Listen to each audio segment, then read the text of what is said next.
నంద్యాల జిల్లా బీజేపీ కార్యాలయంలో జిల్లా అధ్యక్షులు అభిరుచి మధు మీడియా సమావేశం నిర్వహించారు. ఈ సమావేశంలో ఆయన మాట్లాడుతూ ఈ నెల 28న బీజేపీ రాష్ట్ర అధ్యక్షులు మాధవ్ నంద్యాలకు రానున్నారని తెలిపారు. చాయ్ పే చర్చ శోభయాత్రలో రాష్ట్ర అధ్యక్షులు మాధవ్ పాల్గొంటారని అన్నారు.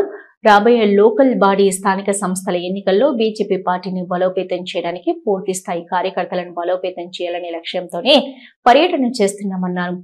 కూటమి ఒప్పందంలో భాగంగా బీజేపీకి కేటాయించిన సీట్లను గెలిపించుకుంటున్నామన్నారు. గతంలో రాయలసీమను పాలించిన అన్ని పార్టీలు రాయలసీమలో ఎన్నో సమస్యలు ఉన్నా వాటిపై స్పందించకపోవడం, రాయలసీమ అభివృద్ధి కేవలం పేపర్ ప్రకటనల వరకే ఆగిపోతుందని ఆగ్రహం వ్యక్తం చేశారు. కేంద్ర ప్రభుత్వం నుంచి వచ్చే పథకాలు ప్రజలకు తెలియజేసే విధంగా పర్యటన ఉంటుందన్నారు. రాయలసీమలో ఉన్న సమస్యలను పరిష్కరించే విధంగా కృషి చేస్తున్నామన్నారు. కార్యక్రమంలో బీజేపీ నాయకులు, కార్యకర్తలు విజయవంతం చేయాలని పిలుపునిచ్చారు. నూతన రథసారథి రాష్ట్ర పార్టీ అధ్యక్షులు గౌరవ శ్రీ పివిఎన్ మాధవ్ గారు నంద్యాల జిల్లా పర్యటనకు రావడం జరుగుతూ ఉంది. వారు అధ్యక్షులైన తర్వాత మొట్టమొదటి పర్యటనే రాయలసీమను ఎన్నుకోవడం, అందులో భాగంగా నంద్యాలకు రావడం జరుగుతూ ఉంది.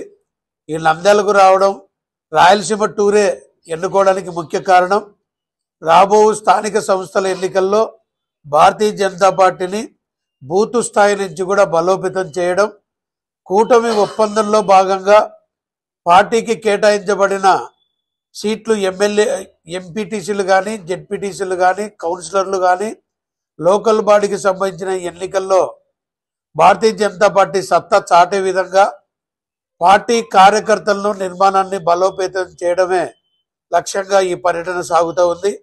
అంతేకాకుండా భారతీయ జనతా పార్టీ ద్వారా రాయలసీమలో ఏ రకమైన అభివృద్ధికి అవసరమైన సమస్యలు ఉన్నాయి, సమస్యలను గుర్తించడం, ఆ సమస్యలపై స్పందించి కూటమి ప్రభుత్వం ద్వారా సమస్యలను పరిష్కరించడం ఇందులో ఈ పర్యటన ముఖ్య ఉద్దేశం. అందులో భాగంగానే నంద్యాలకు రావడం జరుగుతుంది. సంస్థాగత ఎన్నికల్లో భాగంగా బూతు స్థాయి నుంచి కూడా రాష్ట్ర కమిటీ వరకు నిర్మాణం జరగడం, అందులో భాగంగా రాష్ట్ర అధ్యక్షుల నియామకం జరగడం, వారు ఈ పర్యటనకు రావడంలో ముఖ్య ఉద్దేశం పూర్తి స్థాయి కార్యకర్తలను తయారు చేయడమే లక్ష్యంగా, రాయలసీమ అభివృద్ధి ధ్యేయంగా. ఇంతవరకు గతంలో పాలించిన అన్ని పార్టీలు కూడా రాయలసీమలో అనేక రకాల సమస్యలు ఉన్నా కూడా సమస్యల మీద స్పందించకపోవడం, కేవలం పేపర్ వరకు ప్రకటనల వరకే ఆగిపోవడం అభివృద్ధి అనేది జరుగుతూ ఉంది. ఉదాహరణకు దాదాపుగా 2017 ప్రకటించి అమృత్ స్కీమ్ నంద్యాలలో నత్తనడకన నడుస్తూ 8-9 సంవత్సరాలకు కానీ పూర్తిగా ఫలితాలు రావలేదు. అందులో భాగంగా కేంద్రం నుంచి వస్తున్న నిధులు ఇప్పుడు జాతీయ రహదారులు కానీ, రైల్వేల అభివృద్ధి కానీ, గ్రామాల్లో ఇది కేంద్రం నిధులతోనే గ్రామాల్లో చూస్తే సిమెంట్ రోడ్లు కానీ, డ్రైన్లు కానీ, మరుగుదొడ్లు కానీ, నివాస గృహాలు కానీ, పెన్షన్లు కానీ, ఉపాధి హామీ పథకం పనులు కానీ, ఉచిత రేషన్ కానీ, ఎన్నో రకాలుగా భారతీయ జనతా పార్టీ ఆధ్వర్యంలో ఉన్న కేంద్ర ప్రభుత్వం చేత మాత్రమే ఈ నిధులతో కొనసాగుతుందని చెప్పి మీకు అందరికీ కూడా తెలుసు. కానీ ఆ కార్యక్రమాల వివరాలు, ఆ పథకాలు కూడా ప్రజలకు చేరడానికి కొంత గ్యాప్ ఉన్న కారణంగా రాష్ట్ర అధ్యక్షుల వారు రావడం, మార్గనిర్దేశం చేయడం, కింది స్థాయి వరకు కూడా కేంద్రం ఇస్తున్న నిధులు, అందుతున్న పథకాల ఫలితాలు కూడా ప్రజలకు తెలిసేలాగా చేయడమే ఈ పర్యటన యొక్క ముఖ్య ఉద్దేశం.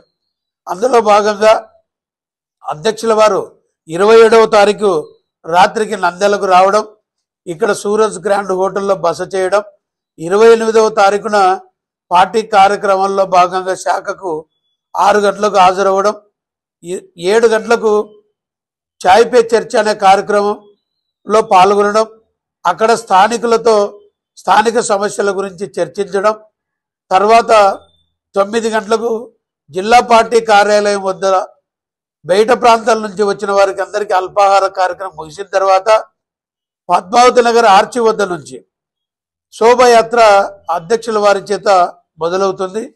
పద్మావతి నగర్ ఆర్చి దగ్గర నుంచి మొదలైన శోభయాత్ర శోభాయమానంగా పట్టణమంతా అలంకరణ చేసి వేలాది మంది కార్యకర్తలతో నాయకులతో శోభయాత్ర జరుగుతుంది. మున్సిపల్ ఆఫీస్ మీదుగా సౌజన్య కన్వెన్షన్ హాల్లో సమావేశం జరుగుతుంది. హలో, నంద్యాల న్యూస్ 10 మీ చుట్టూ జరిగే సంఘటనల్ని మా దృష్టికి తీసుకురావాలి అనుకుంటున్నారా? అయితే ఇంకా ఆలస్యం ఎందుకు? మా వాట్సాప్ నెంబర్ 9849700865కి సమాచారాన్ని ఎప్పటికప్పుడు పంపించండి.